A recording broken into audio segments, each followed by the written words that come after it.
उच्चतम न्यायालय के समक्ष न्यायालयीय अवमानना कार्यवाही का यह एक दृष्टांतमूलक मामला माना जा सकता है।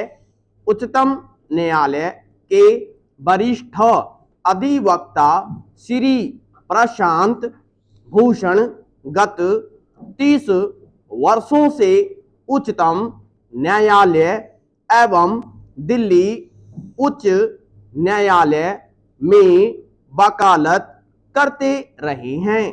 श्री प्रशांत भूषण ने 29 जून 2020 को अपने ट्विटर अकाउंट पर मुख्य न्यायाधीश के विरुद्ध एक टिप्पणी किया था जो निम्न आशय का था।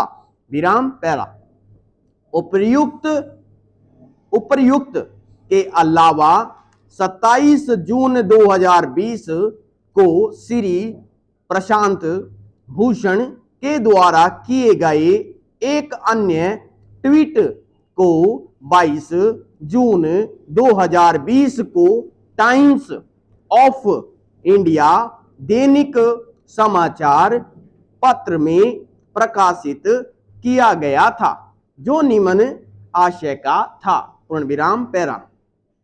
उपर्युक्त दोनों ट्वीट को न्यायालयीय अवमानना मानते हुए एक महक माहेश्वरी ने अनुच्छेद 32 के अंतर्गत एक जनहित याचिका प्रस्तुत किया और अवमानकर्ता संख्या 1 के विरुद्ध अवमानना कार्यवाही प्रारंभ किए जाने की मांग किया।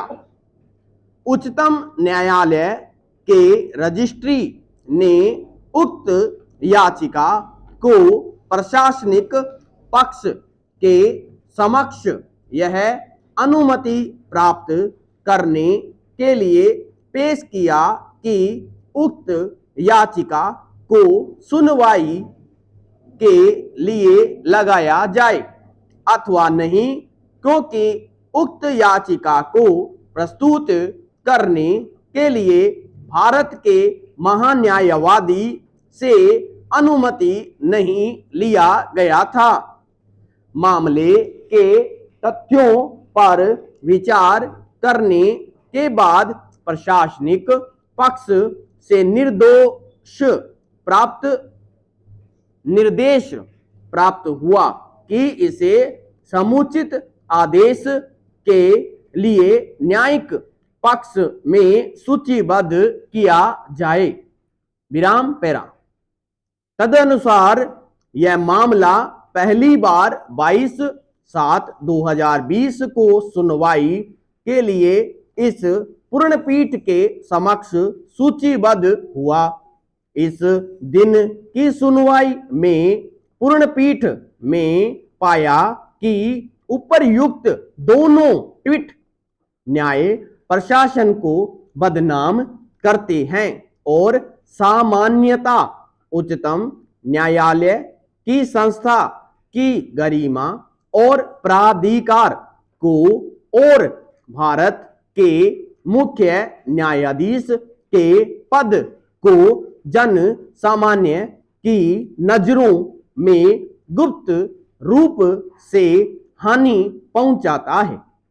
अतः पूर्णपीठ ने उपर्युक्त ट्वीट पर स्वतः संज्ञान लेते हुए मामले को स्वप्रेरणा याचिका संख्या 1 वर्ष 2020 के रूप में पंजीकृत किया और भारत के महान्यायवादी एवं श्री प्रशांत भूषण को नोटिस जारी किया तथा मामले को 5 अगस्त 2020 को सूचीबद्ध करने का आदेश दिया।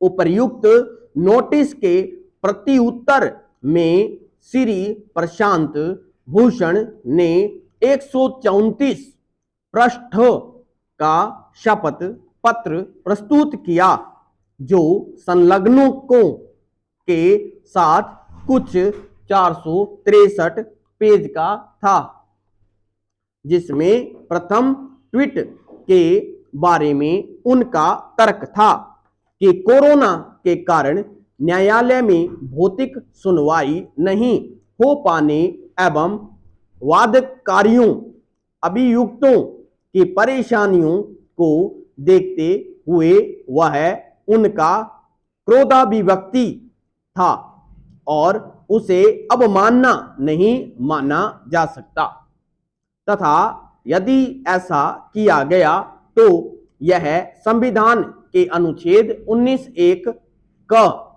के अंतर्गत एक नागरिक के अधिकार पर एक अयुक्तियुक्त प्रतिबंध होगा, जबकि अनेक तर्कों से दूसरे ट्वीट 27/6/2020 को भी उन्होंने अपना अधिकार बताया। पूर्णविराम पैरा। इस मामले में दूसरा अवमाननाकर्ता संख्या 2 ट्विटर इनकॉर्पोरेशन को बनाया गया था, जिसने अपने शपथ पत्र में स्वयं को निर्दोष बताया, जिसका कहना था कि वह कथित ट्वीट का न तो लेखक था और न ही संपादक और न ही प्रकाशक। आगे कहा गया कि वह केवल एक मध्यवर्ती के रूप में किसी व्यक्ति की अभिव्यक्ति का माइक्रो ब्लॉगिंग डिस्प्ले प्लेटफॉर्म उपलब्ध कराता है। समाप्त।